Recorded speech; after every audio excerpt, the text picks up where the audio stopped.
The next one is the, are we back to Ihutai-Estuary and Coastal Stormwater Management Plan yet? There he is. Yep.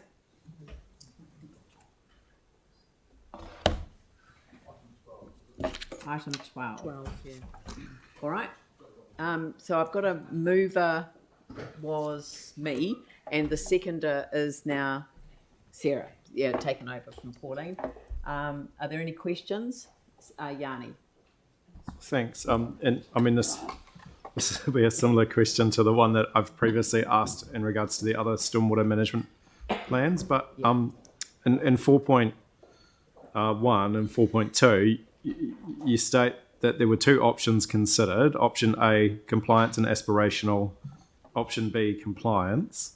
And then it goes on to say that in terms of option A, that involves committing council unfunded actions and contaminant reduction programs that are not desirable. That while desirable are not definitely attainable, and contaminant reduction methods that need to obtain legal support. And then you go on to say that the risk is too high.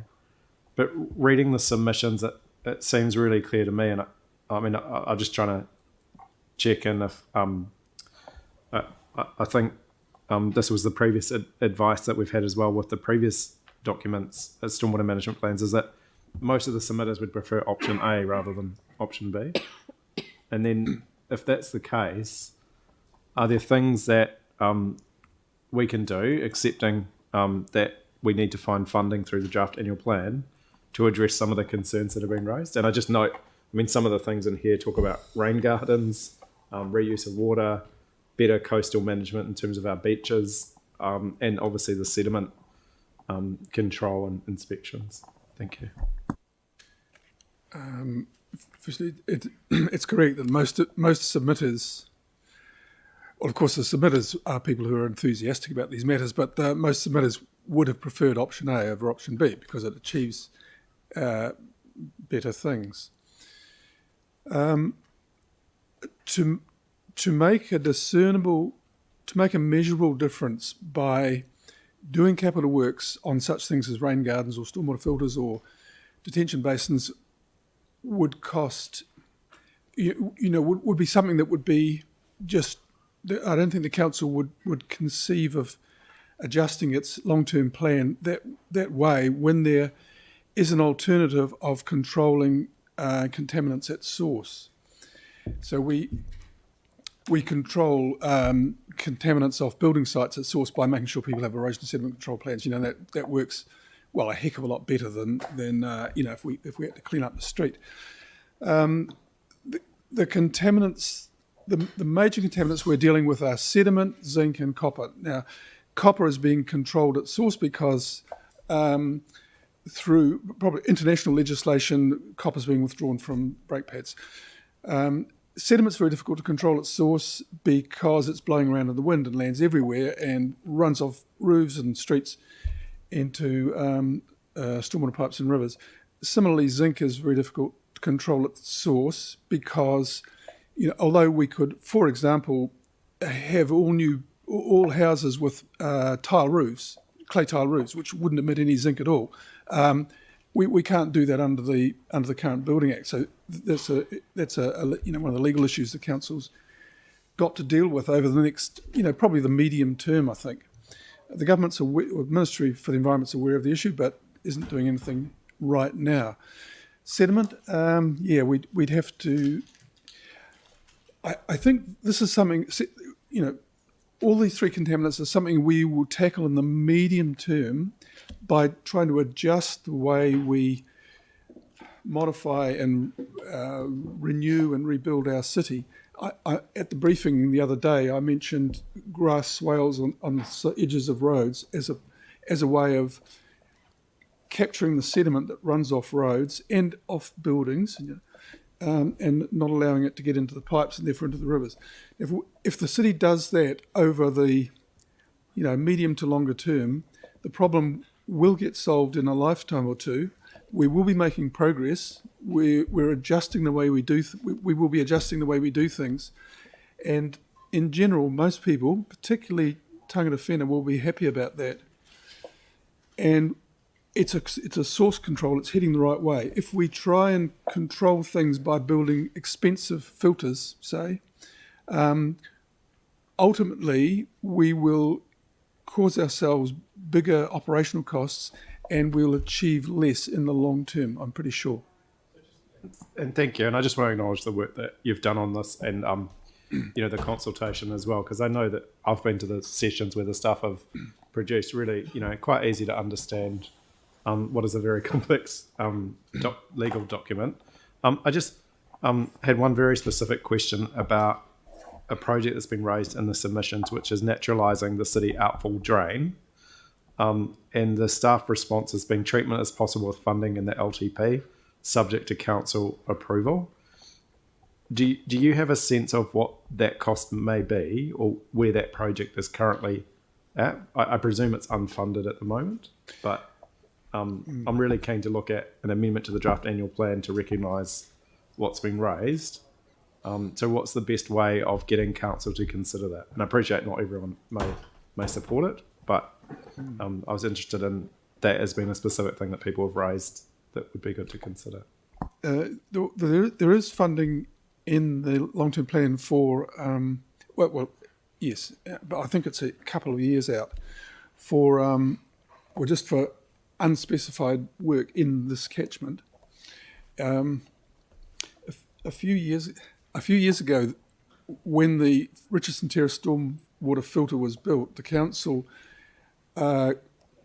granted the money and said they would like a report back on the costs and benefits of treating stormwater citywide. And the Three Waters unit has not yet reported back. We've been gathering information. Actually, I have to say the unit's been pretty busy as well. And we are intending to report back, sort of as soon as we can. So the council's indicated it wouldn't approve another installation of that type without a report. It probably is an installation of that type that would be built to treat water coming down city outfall drain, because there's not enough space around the drain to install wetlands and ponds and things. So the unspecified funding in the LTP is kind of contingent on my unit reporting to council and the council thinking about the issue and perhaps giving us approval to go ahead. Just flag a note or an additional resolution to get some advice on the future of the city outfall drain, or a timetable for Can we do consideration? that in a different context? Can we just address that in the annual plan? I mean, this is the stormwater management plan. Cool. And I did want to highlight that we've added an amendment, part of the resolution, moved by myself, seconded by Sarah Templeton, is that we request that Avon Ihutai-Estuary Ihutai Trust and Te Ihutai-Atu Trust to meet with the Otakaro Avon River Corridor Co-Governance Group with a view to developing a joined-up approach to the management of the catchment as a whole. Can we just take the first Ihutai out and change the name to Avon Ihutai-Estuary Trust? Oh, I see. So the two, right, In consultation with the mana whenua, who've kept the other name. Yep, right. All right. Thank you. Right, so Mike. Just quickly, thank you. I just looking at 6.5, the impact on mana whenua, and obviously it's quite a detailed response in there. It says this may limit mana whenua support, but I assume that the working relationship's quite good and they actually support the intent of this plan.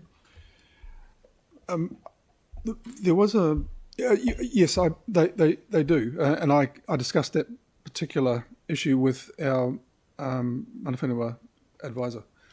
So I believe that there's quite an understanding within the Runanga of the position the council's in, having to deal with, there's the funding side of things, and then there's the technology and legal side of things, and they do understand that. Okay, thank you very much. All right, so the resolution's been moved and seconded. Is there any debate? Yanni? Thank you. I mean, I do want to acknowledge the work that staff have done on these stormwater catchment management plans, and there's a lot of work that goes into it, and that can be very very technical, but I appreciate that we've also heard a lot of submissions from people in the community. And in my mind, there's no doubt we need to do more to improve the health of our urban waterways as a city. And there's a number of things that have been raised through the submissions, which I appreciate may not technically fit into the scope of the management plan, but are actually really important that I think we look at progressing. So I'll address that through the draft annual plan.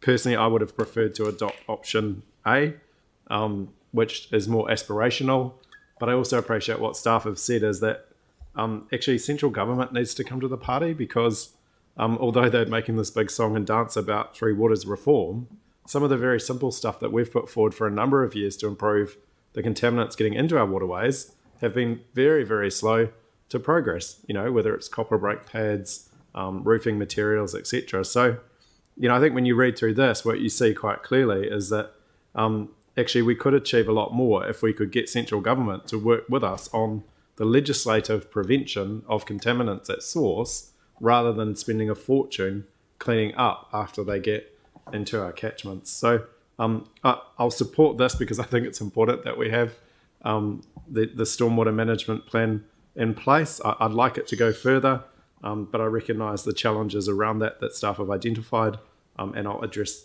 some of those concerns through the draft annual plan. But just wanted to acknowledge the work that, as staff have said, they've been very busy on many different things. But when I've gone to the consultation meetings that staff have held and seen the effort they've put into communicating a very complex thing to the local community, I just really appreciate it. Thank you. Look, thank you very much. I'll put that motion. All those in favour say aye. Those opposed say no. That is carried. Thank you very much.